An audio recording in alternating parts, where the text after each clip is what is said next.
He told Amy the farm was losing money.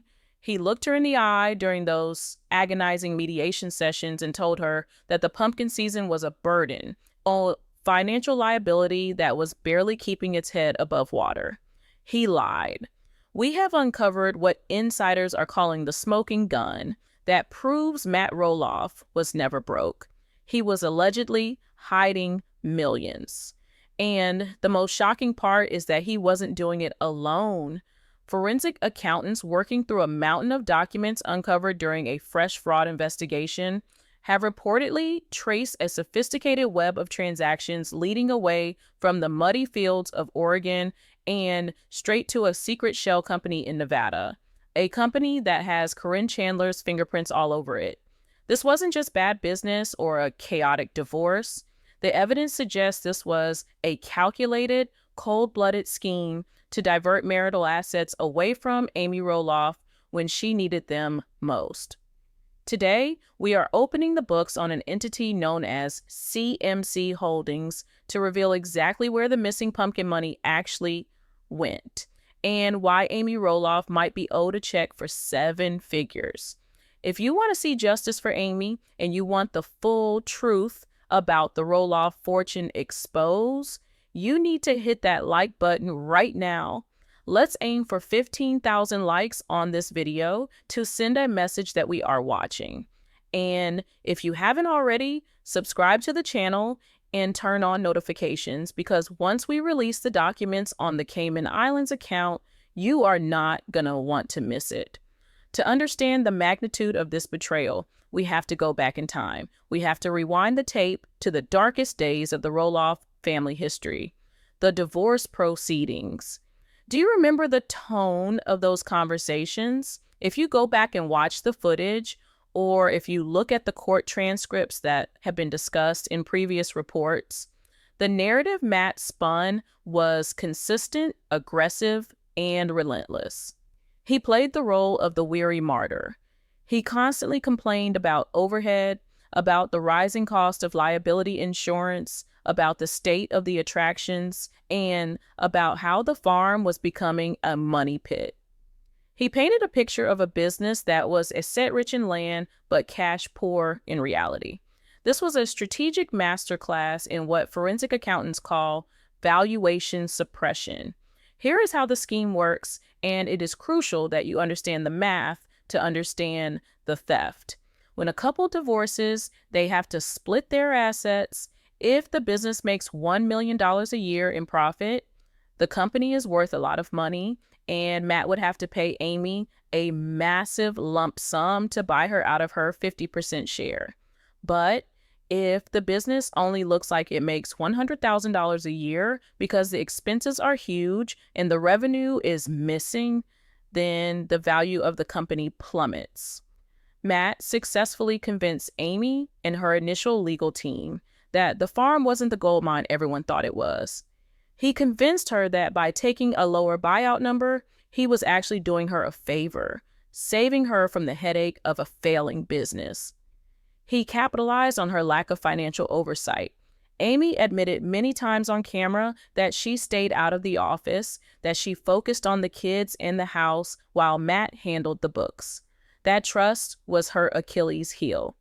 Amy always had a gut feeling, didn't she? How many times did we hear her say, "The numbers just don't make sense"? She knew how many cars were parking in those fields every October. She saw the lines for the wagon tours. She saw the sheer volume of cash changing hands at the entry gates. But without access to the raw data and with Matt controlling the narrative, she was gaslit into believing her intuition was wrong. She was told she didn't understand business. She was told she was being emotional. But now, years later, it turns out Amy's gut was the most accurate financial tool in the entire family. She wasn't crazy. She was being robbed. The cracks in Matt's carefully constructed wall of silence began to appear recently, triggered not by the divorce itself, but by the current ongoing investigations into the farm's real estate dealings and the new lawsuit we discussed in our previous video. As part of this new legal scrutiny, the court ordered a comprehensive retrospective audit. We aren't just talking about looking at last year's taxes. We are talking about a deep dive forensic audit going back 10 years, covering the entire transition period from marriage to divorce to the current dating era. When auditors look at books, they don't just look at what is there, they look for what isn't there. They look for ghosts. The first red flag that popped up was a massive, inexplicable discrepancy in the cash-to-ticket ratio. In any event-based business, there is a standard metric. If you sell 10,000 tickets, you should have a corresponding amount of revenue deposited in the bank, accounting for a mix of credit cards and cash. But at Roloff Farms, during the peak years of the divorce negotiation, the cash deposits virtually vanished. The credit card transactions were there, verifiable and traceable. But the cash, the parking fees, the cash entry at the gate, it was a fraction of what it should have been based on the aerial footage of the parking lots. We are talking about tens of thousands of people.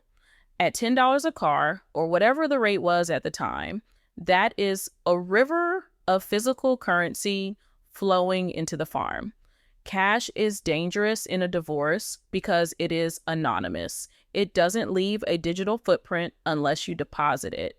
And the auditors realized that hundreds of thousands of dollars in cash were generated during October, but they never hit the primary Roloff Farms business account. So where did the physical cash go? It didn't just evaporate. It had to be physically moved. This is where the narrative takes a turn that involves a surprising hero, Chris Marek. According to insiders close to the investigation, it was Chris, with his background in real estate and his sharp eye for transactional details, who spotted an odd recurring entry in the archived ledgers. While reviewing old bank statements that had been subpoenaed, Chris noticed a monthly wire transfer labeled simply consulting retainer. Now, businesses pay consultants all the time. That isn't unusual, but the destination of the wire transfer was a bank in Las Vegas, Nevada, and the recipient wasn't a known agricultural firm or a marketing agency. The recipient was an entity called C.M.C. Holdings, LLC. Why would an Oregon farm struggling to pay its bills, according to Matt, be sending a fixed retainer of $15,000 a month, plus large lump sum transfers every November, to a mysterious company in Nevada? The timing of these transfers is what makes this truly damning. The consulting retainer payments began exactly 3 months before Matt sat Amy down to discuss the separation. The lump sum transfers, which often exceeded $50,000, always happened in the first week of November, immediately after the pumpkin season cash counting was concluded. The picture being painted by these documents is one of a sophisticated laundering operation.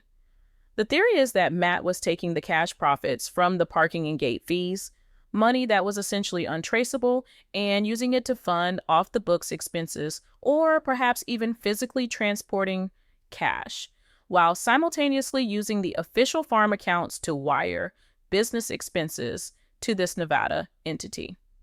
By labeling them as consulting fees, Matt could deduct them as business expenses, further lowering the farm's reported profit. So he was winning twice. He was getting the money out of the marital estate, so he wouldn't have to split it with Amy.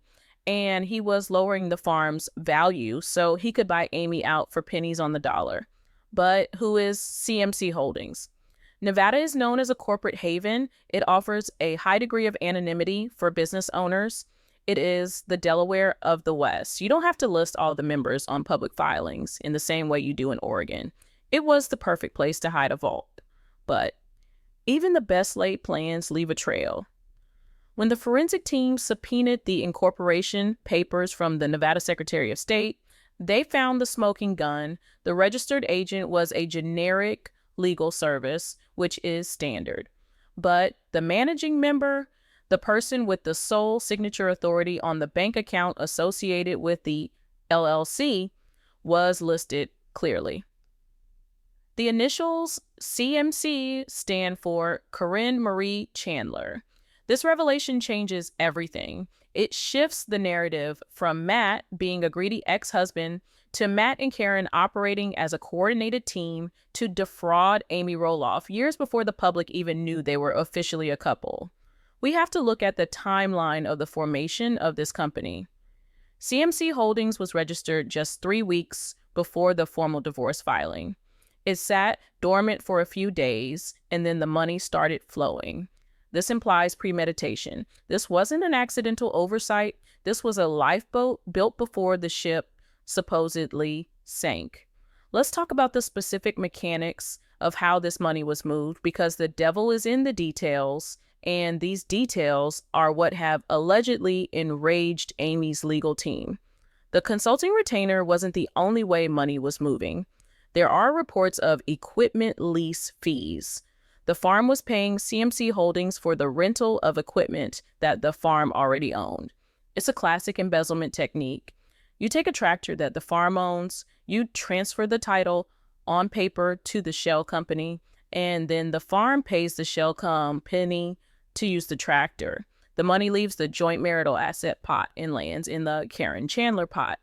Amy, looking at the books, just sees an expense for equipment rental and thinks it's a legitimate cost of farming. She never knew that the company they were renting from was effectively Matt's secret piggy bank. The total amount channeled into this Nevada account is staggering. Early estimates from the forensic audit suggest that over a period of 4 years, roughly $2.5 million flowed from Roloff Farms into C.M.C. Holdings. That is $2.5 million of profit that was never declared on the divorce financial statements. That is $2.5 million that Amy Roloff owned 50% of.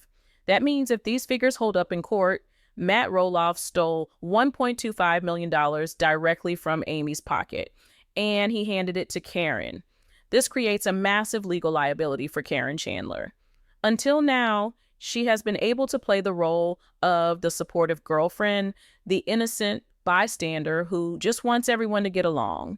She has tried to distance herself from the farm drama, saying she doesn't want the big house, she doesn't want the conflict. But if her name is on the bank account of C.M.C. Holdings, she is no longer a bystander. She is a participant. She is the vault. In the eyes of the law, receiving stolen marital assets or assisting in the concealment of assets during a divorce proceeding can be considered conspiracy. And it gets worse when you consider the tax implications, which we will get to. But first, we have to look at the cash loophole in more detail. The auditors found that the daily deposit slips during pumpkin season consistently showed round numbers for credit card batches, but the cash deposit slips were erratic. Some weekends, 0 cash was deposited. Is it possible that a farm attracting thousands of visitors had 0 cash payers? Impossible. The statistical probability is 0. The missing cash aligns almost perfectly with the deposits that would appear days later in the Nevada account, often categorized as member capital contributions. This means Matt was likely taking the cash, claiming it was his own personal money that he claimed he had saved or borrowed, and putting it into the Nevada company. But where did he get that cash? It came from the farm. It was Amy's money. He was essentially taking money out of the register, walking it out the back door, and mailing it to Caryn. And every time Amy complained about the budget or asked for a renovation on the big house and Matt said, "We can't afford it," this account was sitting there, growing fat with the fruits of their labor. The emotional toll this is taking on the family dynamic is explosive. We are hearing reports that Zach is absolutely furious. He has had his own issues with Matt regarding the sale of the farm and the negotiations that fell through, but this is different. This is about his mother. Zach has always been protective of Amy, and the idea that Matt and Caryn were plotting this financial escape hatch while Amy was still cooking dinner in the big house is a betrayal that goes beyond business. It's personal. It rewrites the history of the breakup. It suggests that the relationship between Matt and Caryn wasn't just emotional, It was transactional from the very start.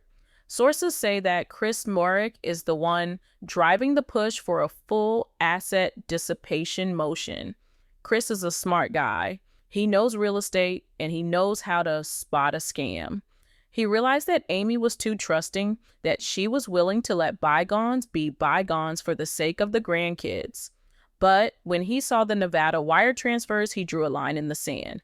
He reportedly told Amy, "This isn't about being bitter. This is about being robbed. You worked for that money. You raised those kids on that land. You suffered through the mud and the chaos of pumpkin season for decades. That money is yours." The discovery of the C.M.C. Holdings account explains so much about Matt's behavior post-divorce. Remember how quickly he was able to buy out Amy? Remember how he suddenly had capital to start new construction projects, to build the log cabin, to buy property in Arizona? Everyone wondered where the money came from if the farm was doing so poorly. The answer is the money was always there. It was just hiding in Nevada. He didn't magically find the money. He just unlocked the vault that Caryn was guarding. As we peel back the layers of this financial onion, we have to ask ourselves, did Caryn know the full extent of what she was doing? Was she a mastermind, helping Matt design a way to shield his wealth? Or was she a pawn, signing documents that Matt put in front of her, believing his lies that this was just smart tax planning? The fact that the company is named using her initials suggests she was complicit. You don't accidentally become the sole beneficiary of a multi-million-dollar shell company. You have to walk into a bank, show ID, and sign signature cards. She knew she was controlling a massive pot of money that Amy knew nothing about. This brings us to the precipice of a legal war that will make the previous disputes look like a playground squabble. We are moving from civil disagreements about property lines to criminal allegations of fraud and tax evasion. Because here is the kicker. If Matt didn't declare this income to Amy, he probably didn't declare it to the IRS either. And while Amy might settle for a check, the IRS does not settle, they prosecute. The existence of C.M.C. Holdings is the key that unlocks the dark closet of the Roloff legacy. It turns the lovable patriarch into a calculated schemer. It turns the farm from a family heritage site into a crime scene. And we are just getting started. As we move into the next phase of this report, we need to look at how the government gets involved. Because when you hide $2.5 million, Uncle Sam tends to get very interested. And that is where the story shifts from a family feud to a federal case. We need to analyze the specific bank records that have been leaked. The statements show purchases that have nothing to do with consulting. We are talking about luxury travel. We are talking about high-end furniture that ended up in Matt's Arizona home. We are talking about vehicle purchases. The C.M.C. account was used as a personal slush fund, funded by the farm, hidden from the wife, and enjoyed by the mistress. It is the classic definition of dissipation of marital assets. Amy's legal team is currently preparing a motion to freeze the Nevada assets, but there is a fear that the account might already be empty. If Matt caught wind of the investigation, he could have moved the money again. This is a race against time. The forensic accountants are trying to trace the money from Nevada to its next destination. Is it in the Caymans? Is it in crypto? Or is it buried in the backyard of the new build? The betrayal is total. Amy feels like the last 10 years of her life have been a lie. She is questioning every conversation, every "we can't afford that" moment. She realizes now that while she was couponing and worrying about the grocery bill, Matt was funneling thousands of dollars a week into a secret life.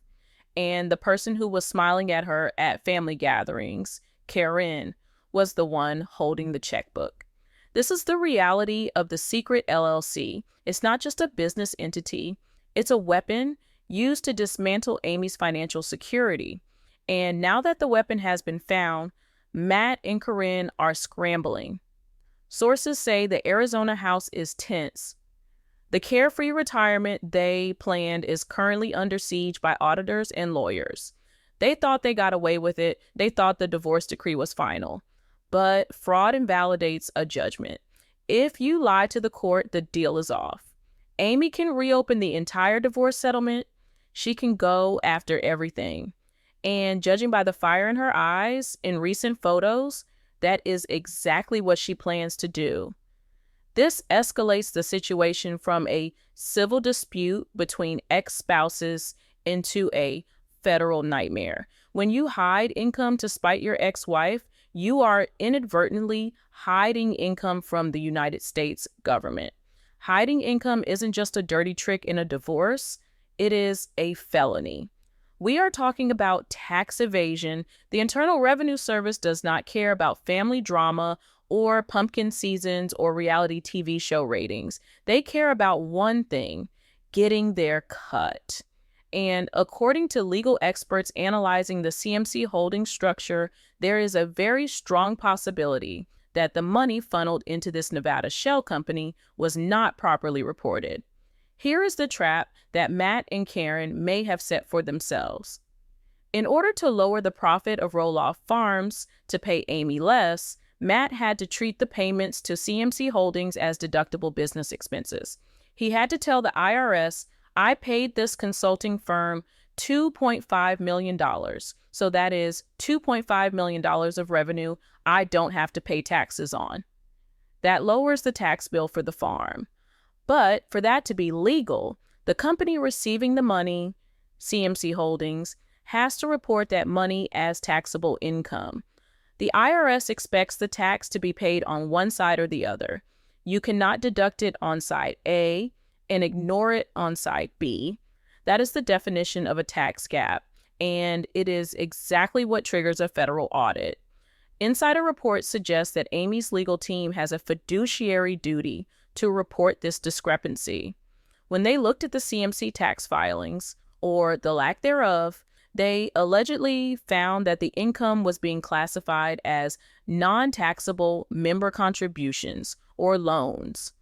You cannot have it both ways. It cannot be an expense for the farm and a loan for the shell company.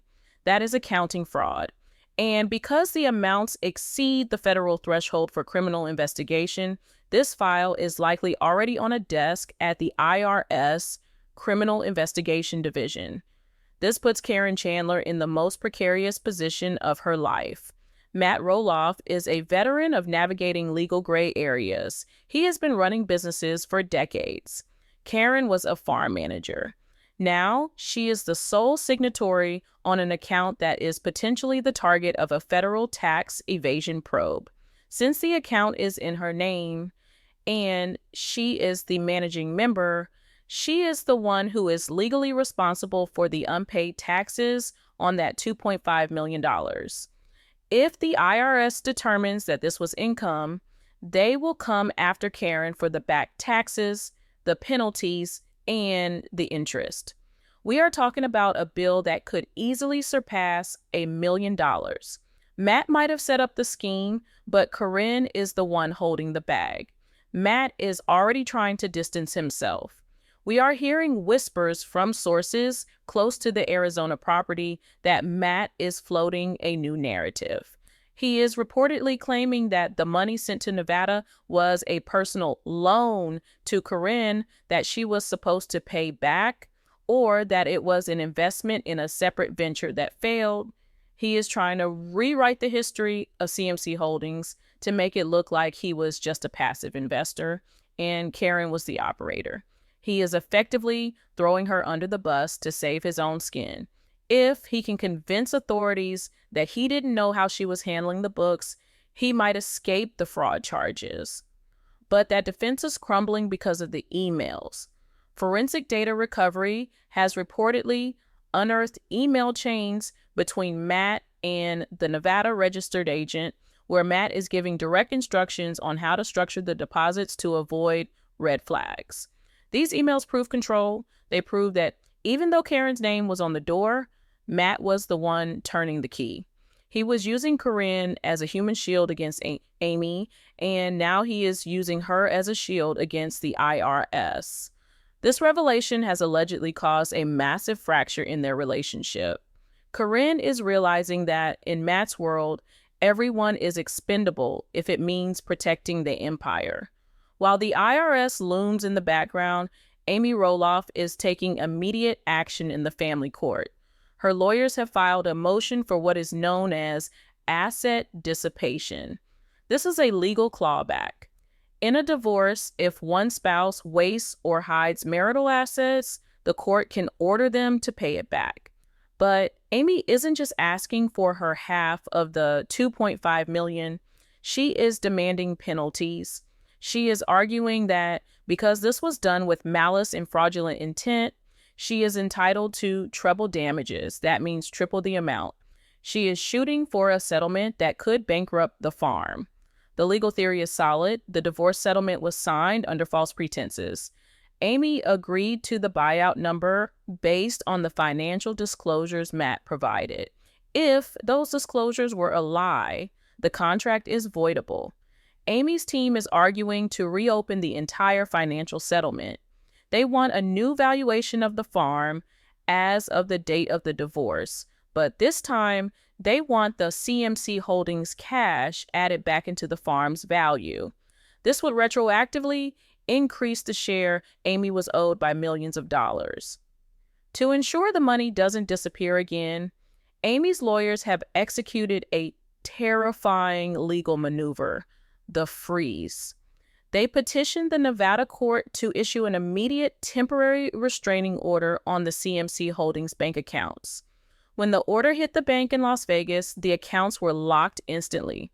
Caryn's debit card reportedly stopped working. She can't transfer money. She can't pay legal bills. She can't move the assets to the Caymans or crypto. The money is frozen in place until a judge decides who it belongs to. This freeze has caused panic in the Roloff Chandler household. They are cash-heavy in lifestyle, but their liquidity is now tied up in this legal battle. Matt is reportedly scrambling to liquidate other assets, selling off old farm equipment, looking at leveraging the Arizona property just to build a war chest for the legal fight that is coming. But the optics are terrible. Every time he sells something now, it looks like he is trying to hide more money. He is in a distinct catch-22. The reaction from Amy has been a journey from heartbreak to cold, hard fury. For years, she carried the guilt of the divorce. She wondered if she had been too demanding. She accepted the narrative that the farm was a struggle and that Matt was working himself to death to keep it afloat. To find out that while she was worrying about the cost of college tuition for the kids, Matt was wiring $50,000 a month to a secret account for his girlfriend is a level of betrayal that she is still processing. Sources say Amy is disgusted but not surprised. The disgust comes from the realization of the lifestyle discrepancy. While Amy was downsizing, moving into a smaller home, and budgeting carefully, Caryn was sitting on a gold mine of stolen marital funds. Caryn was driving new cars, going on lavish vacations with Matt, and renovating the Arizona home with money that legally belonged to Amy. It adds a sinister layer to every interaction they had over the last 5 years. Every time Caryn smiled at a birthday party, she knew she was spending Amy's money. Marek has been the rock in this storm. He has stepped up not just as a husband, but as a forensic investigator. He is the one who connected the dots between the parking lot cash and the Nevada wire transfers. He has been reportedly spending late nights going through the boxes of documents, highlighting discrepancies, and feeding information to the lawyers. He is driven by a sense of justice. He sees how Matt bullied Amy during the divorce, and he sees this as the ultimate vindication. He told a friend recently, Matt thought he was the smartest guy in the room, but he forgot to shred the deposit slips. The emotional fallout is spilling over to the children. Jeremy and Zach are reportedly horrified by the C.M.C. Holdings revelation. They always knew their dad was a wheeler dealer, but stealing from their mother is a different line to cross. It complicates the inheritance question even further. If Matt has been hiding millions, what else has he hidden? Is the farm actually worth 10 times what he claims? The kids are starting to wonder if their own negotiations with Matt for the land were also based on fraudulent numbers. Zach specifically feels vindicated in his decision to walk away from the farm deal. He sensed the dishonesty, and now he has the proof. As the forensic audit deepens, the team is finding that the rabbit hole goes deeper than just Nevada. The C.M.C. account wasn't just a savings account, it was a transit hub. Money would come in from the farm, stay for a few weeks, and then be wired out to other entities. This brings us to the most explosive part of the investigation, the international connection. We mentioned the Cayman Islands earlier, but we need to understand why the money would move offshore. Nevada offers privacy, but it is still within the U.S. banking system. It is subject to subpoenas. The Cayman Islands, however, operates under different banking secrecy laws. Tracing money there takes years in international cooperation. The auditors have found a series of transfers from C.M.C. Holdings to a trust service based in Georgetown, Grand Cayman. The amounts are smaller, broken up to avoid detection, $9,000 here, $9,000 there, but they add up. This is classic smurfing, a structuring technique used to bypass reporting requirements. Amy's lawyers are now preparing to depose Caryn Chandler. This is going to be the showdown of the century. Caryn will be put under oath on camera and asked point blank, "Did you know that the money entering the C.M.C. account was diverted from Roloff Farms?" If she says yes, she admits to conspiracy. If she says no, she claims incompetence, but then she has to explain why she spent the money. And if she lies, she commits perjury. It is a perjury trap designed to force her to flip on Matt. The strategy is to pressure Caryn until she breaks. Amy's team knows that Caryn does not want to go to prison for tax fraud. They are banking on the fact that when the heat gets turned up, Caryn will cut a deal.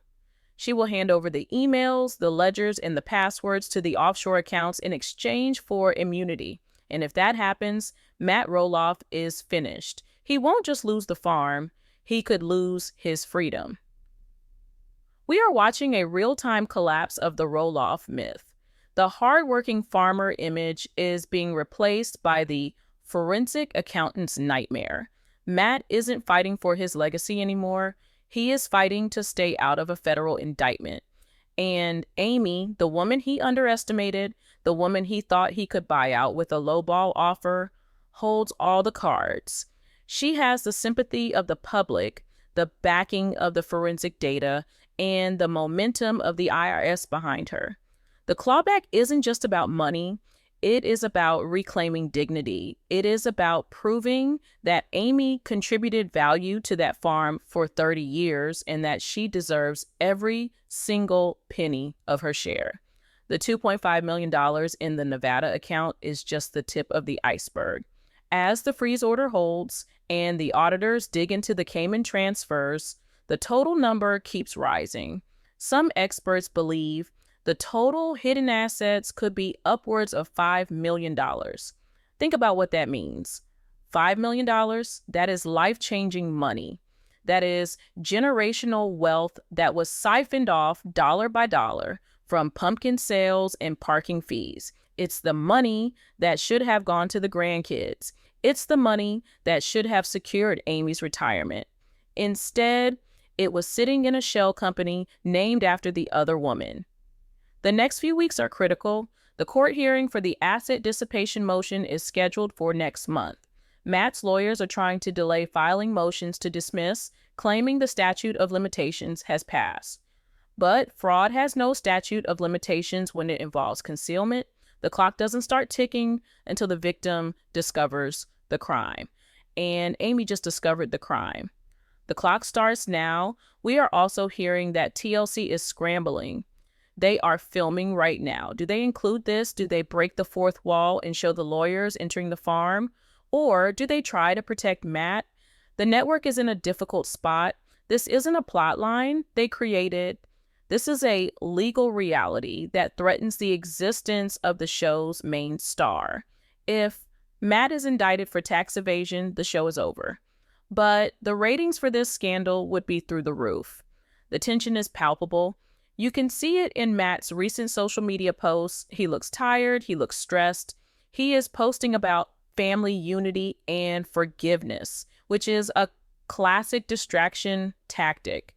He wants to settle this quietly. He wants to write Amy a check and make it go away. But Chris and Amy aren't settling. They want the truth on the record.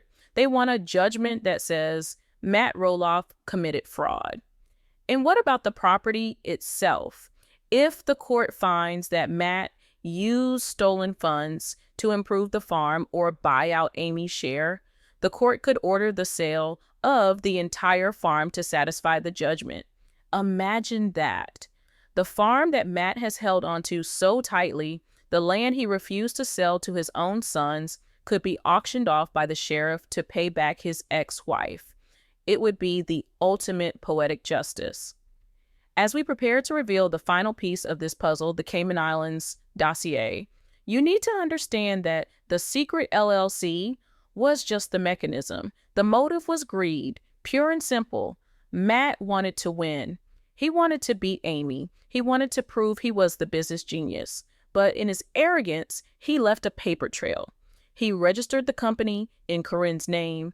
He wired the money from the main account. He got sloppy. And now we are going to look at the documents that Marek found in the trash, the shredded documents that were taped back together, which point to the final hiding spot of the Roloff fortune. This is the evidence that Matt thought was destroyed. This is the evidence that links the Nevada LLC to the offshore accounts. This is the evidence that will likely be Exhibit A in the upcoming trial. We are seeing a version of Amy Roloff we have never seen before. She is empowered, she is informed, and she is coming for what is hers. The days of being the victim are over. She is now the plaintiff, and Matt Roloff is the defendant. The roles have reversed, and the ending of this story is not going to be written by Matt. It is going to be written by a judge. We are going to expose the offshore accounts, the specific banks involved, and the shocking amount of money that is currently sitting in a trust fund that Matt allegedly controls. We will also discuss the potential jail time associated with these crimes and what this means for the future of Roloff Farms. Matt Roloff built an empire, but it looks like he built it on a foundation of sand, and the tide is finally coming in. We have covered the Nevada Shell Company, the C.M.C. Holdings account, and the millions of dollars siphoned away from Amy during the divorce. But that was just the domestic side of the operation. That was the money Matt thought he could explain away as consulting fees. What we are about to discuss now is the money he couldn't explain. This is the money that had to leave the country. You might be asking, why would a pumpkin farmer from Oregon need an offshore account? The answer is simple: scale. When you are hiding $2.5 million in Nevada, you are taking a risk. But when the numbers start creeping higher towards 5 or 6 million, you need a black hole. You need a jurisdiction where United States subpoenas go to die. And according to the reconstructed documents found by Marek, the documents that Matt allegedly tried to destroy, that black hole is located in the Cayman Islands. Let's talk about the trash. In the world of forensic accounting, the trash is often more valuable than the safe.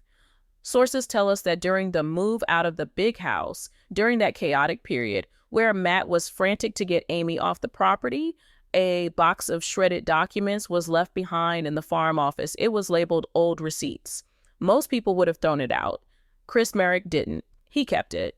And using digital scanning technology, the team has reportedly pieced together fragments of wire transfer confirmations that do not point to Nevada. They point to a trust service based in Georgetown, Grand Cayman. This is the layering phase of money laundering.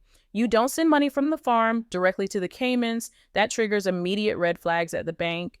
You send it to Nevada first. You wash it through C.M.C. Holdings. It looks like a domestic business expense.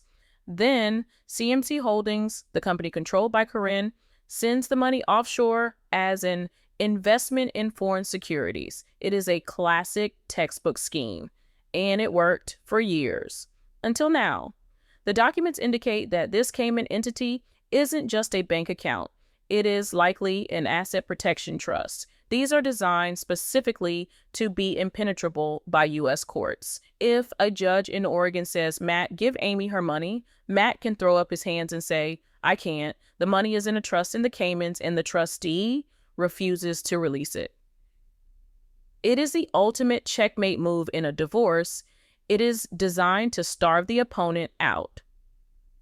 Matt knew Amy didn't have the funds to fight a legal battle across international borders. He banked on her giving up, but he didn't count on the federal government. You see, while a civil court in Oregon might struggle to pierce a Cayman trust, the IRS and the Department of Justice have different tools. They have treaties, they have the power of indictment. If the money in that trust was not reported on Matt's FBAR, the Report of Foreign Bank and Financial Accounts, that is a separate felony for every single year he failed to report it. And the penalties aren't just fines. The penalty for a willful failure to file an FBAR can be 50% of the account balance per year. In 2 years, the government will take it all. This brings us to the terrifying reality facing Caryn Chandler. We have to speculate on her state of mind right now. She is listed as the manager of the Nevada company that fed this offshore beast. Did she sign the foreign wire transfers? If her signature is on the SWIFT codes sending money to the Caribbean, she is arguably an international money launderer. This is not reality TV drama anymore. This is federal prison territory. The prisoner's dilemma is now in full effect. The first one to cooperate gets the deal. If Caryn walks into the U.S. Attorney's office and says, Matt made me do it, here are the passwords, she might walk away with probation. If she stays loyal and Matt flips on her, she could be the one wearing orange. Amy's legal strategy has shifted from fair division to scorched earth. She reportedly doesn't just want the money back, she wants the truth exposed. She has authorized her team to cooperate fully with any federal inquiries. This means handing over the shredded documents, the email chains, the timelines, everything. She is handing the government the roadmap to Matt's destruction.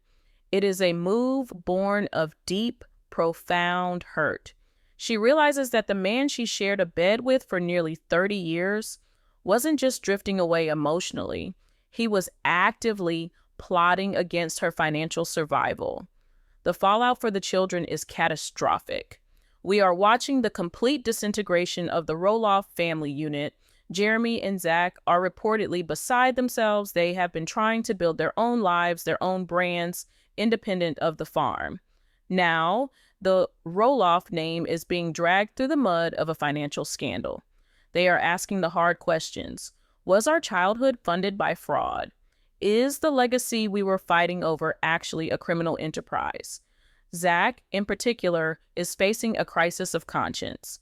He has been vocal about Matt's greed regarding the farm sale.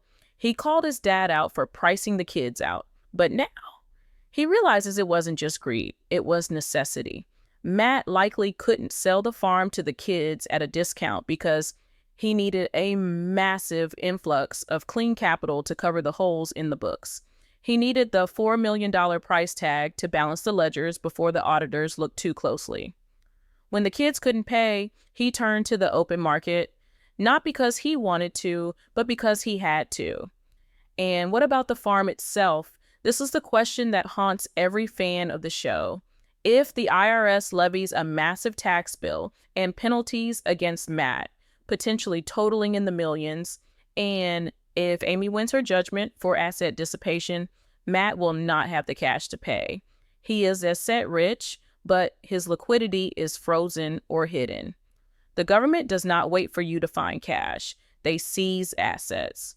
We are looking at a very real scenario where Roloff Farms is seized by the federal government and auctioned off to the highest bidder to satisfy the tax debt. Imagine the image. The U.S. Marshal's sign hanging on the gate where the pumpkin season banner used to be. The auction block was set up in front of the big house.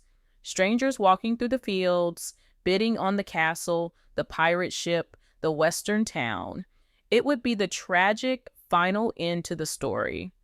The land that was supposed to be a legacy for the grandkids would be sold off to a developer to pay for Matt's greed. And the person watching from the sidelines, heartbroken, would be Amy. This scandal also explains the sudden rush to build the new house. Matt has been pouring concrete and framing walls at a frantic pace. Why? In some states and under certain bankruptcy protections, the primary residence is shielded from creditors. He might be trying to bury his remaining liquidity into a physical structure that he can claim as his homestead, hoping to protect it from the coming judgment. It's a desperate move. He is literally trying to cement his assets into the ground before the gavel falls. But forensic accountants are savvy to this. They can trace the funds used to buy the lumber, the steel, the windows. If those materials were purchased with money that flowed through the C.M.C. Holdings account or the Cayman Trust, the house itself is fruit of the poisonous tree. It can be seized. Matt could finish building his dream home only to have the keys handed over to the government, or worse, to Amy. Let's circle back to the consulting retainer for a moment, because there is a detail in the shredded documents that is particularly chilling. One of the notes allegedly retrieved refers to silence fees. This suggests that C.M.C. Holdings wasn't just about hiding money, it might have been about paying people off. Who else knew? Was there a farm hand who saw too much cash being moved? Was there a bookkeeper who asked the wrong question? If Matt was using farm profits to buy silence, that opens up a whole new desperate chapter of this saga. It implies that he has been living in fear of exposure for years. The pressure on Matt right now must be unbearable. He is fighting a war on 3 fronts. He is fighting Amy in family court. He is fighting the potential IRS investigation. And he is fighting to keep Caryn from cracking. Sources close to the production say he has become paranoid, refusing to film certain conversations, demanding to review footage, and snapping at the crew. He knows the cameras are capturing the end of his reign. He is trying to edit the narrative, but you can't edit a subpoena. Amy, on the other hand, is finding her voice. She has reportedly told friends that she feels lighter. For years, she carried the burden of the failed marriage, thinking she wasn't enough. Now she knows the failure wasn't hers. The failure was a deliberate, calculated scheme by her partner to defraud her. There is power in that truth. She is no longer the bitter ex-wife. She is the victim of a financial crime, and she is becoming the hero of her own story. She is fighting not just for the money, but for the principle that you cannot treat people this way. You cannot steal from the mother of your children and get away with it. The clock is ticking down to the next court date. Amy's lawyers are expected to present the Cayman dossier to the judge. They will ask for an order compelling Matt to repatriate the funds, to bring the money back to the U.S. If he refuses, he can be held in contempt of court and jailed until he complies. We could see Matt Roloff behind bars, not for the fraud itself yet, but simply for refusing to return the money. It is a high-stakes game of chicken, and Matt is blinking. So, where does this leave us? We are witnessing the unraveling of a reality TV dynasty. We are learning that the wholesome image of the farm was a facade masking a complex web of shell companies, offshore trusts, and secret ledgers. We are learning that Caryn Chandler was not just a girlfriend, but a key player in the financial maneuvering. And we are learning that Amy Roloff was right all along. This is the end of the line for the secrets. The books are open. The shredded documents are taped together. The secret LLC in Nevada has been exposed, and the trail leads straight to the Caribbean. Matt Roloff has nowhere left to hide. Now, I need you to do something important. This story is developing rapidly. We are expecting a statement from Amy's legal team within the next 48 hours regarding the Cayman findings. If You want to be the first to know what happens. If you want to know if Caryn flips, if Matt is indicted, or if the farm is seized, you need to subscribe to this channel right now. Do not just watch. Join the investigation. And I have a question for you, the jury of public opinion.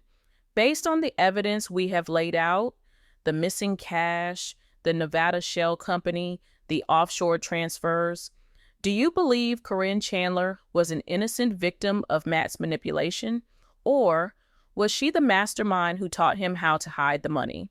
Who is really in charge here, Matt or Caryn? Let me know your verdict in the comments below. If this video hits 20,000 likes, I will dig into the property records of Caryn's parents and the mysterious real estate transfers that happened just days after the divorce was finalized. There is another layer to this, and with your support, we will uncover it. Matt Roloff thought he could hide millions from Amy. He thought he could outsmart the system, but he forgot the golden rule. Follow the money, and the truth will always come out. Thank you for watching, and stay tuned for the next update. Justice is coming to Roloff Farms.